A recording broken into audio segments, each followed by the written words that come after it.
So can you talk Yeah. about like the black woman's experience because they Yeah. had to conflict with not only the slavery issue but also Paul's mentions about not being able to preach. Right. Yeah. So these are really fascinating women. So when I was doing the research for this book and just reading about these women, reading their stories, they're just so amazing. And when you think about the times in which they lived in a time when it was forbidden for women to really speak publicly, much less African American black women to speak. So they are, facing issues of race, but also gender. And so, when you read their stories, you see that they also have these really profound divine encounters with God, these conversion experiences, and then their call experiences are so supernatural. And these experiences transform them in really profound ways. And as you read their stories, you also see that they're kind of hesitant when they get the call to preach, and they're hesitant on a number of reasons. One, they're women, and another, they feel like they don't have enough education to go forth. But then God confirms to them God's call, and they go forth and do it. And what you lift up about women, so they faced a lot of opposition, not just from because of their race, but because of their gender in preaching the gospel. And they actually took on Paul's words of women being silent. Zilpha talks about it in terms of that particular passage that Paul writes is for a church, right? She kind of breaks it down and she's like, he's talking to a church because of particular things that were going on in that church. He's not talking to the church, she says. And so she takes that passage head on and exegetes it, if you will, by looking at the historical context. Because she says, if you look at the historical context in which Paul is writing this, there are other women in ministry with Paul. She talks about Priscilla and she talks about Phoebe and she talks about the women in Corinth who are prophesying. She says, if you look at the context, there's no way Paul is advocating women be silent for all women in all time, because even in his own time, you didn't have that happening.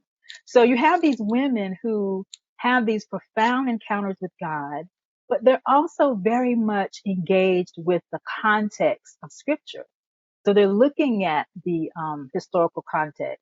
When you look at Jarena Lee, she also talks about Mary being the first preacher, because she says, Paul says the centrality of the gospel is the resurrection. Who was the first to proclaim the resurrection? Mary. And so she comes at that passage, through that lens and says, Mary proclaimed what Paul said was central to the gospel. So how can you now use Paul to kind of denote silence for women? So you have these really ingenious women who are talking about proclaiming the gospel, using Paul to confirm their call, taking up his voice to confirm their call, and saying, if you even look at our ministry, lives are being changed by our proclamation of the gospel. This is further evidence that in a way we are continuing what Paul has begun. And so they, in a sense, kind of merge their voices with Paul's voice, which, for us, you're like, how could you do that? But they do it in such a powerful and really amazing way. And they're not just, I think sometimes people think African Americans often just talk about experience. Now, experience is central to these interpreters' lives. But as I said, they're also looking at the historical context of the scripture and bringing all of that into conversation. So, yeah, so I talk about a number of women in the book: Jarena Lee, Zilpha Elaw, Julia Foote, Maria Stewart, because all of these women are doing profound work in the times in which they live. Now they do suffer a lot because of this. And they also talk about that in the autobiography. They face a lot of opposition. A lot of times their family members are not very supportive because they feel like you're not fulfilling the female role of society. You're supposed to stay home, take care of your family.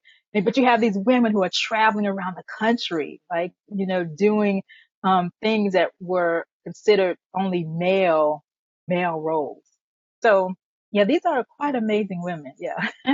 They are like movers and shakers, people that are super inspiring. Like I'm like excited, like I want to read their autobiographies, read books Yes. about them because it's Yes. so fascinating, especially at that time. Like I keep trying to put myself in that time Right. when women were dismissed, African American women especially were dismissed, Yeah. and having to deal with so much hate and racism, and yet finding this boldness to go and I was like, they're like Zilpha goes like she's a free woman and she goes into the South. Like, why would you go to the South? And but she's so passionate about preaching the gospel and Yes. is very much a Paul, like going into these dangerous areas Yeah. and willing to be jailed, willing to die for her faith. Like, hey, thank you so much for checking out this video clip from the Delgado podcast. To get more videos like this, simply subscribe here on YouTube. You can also download the full episode of each show on iTunes, Spotify,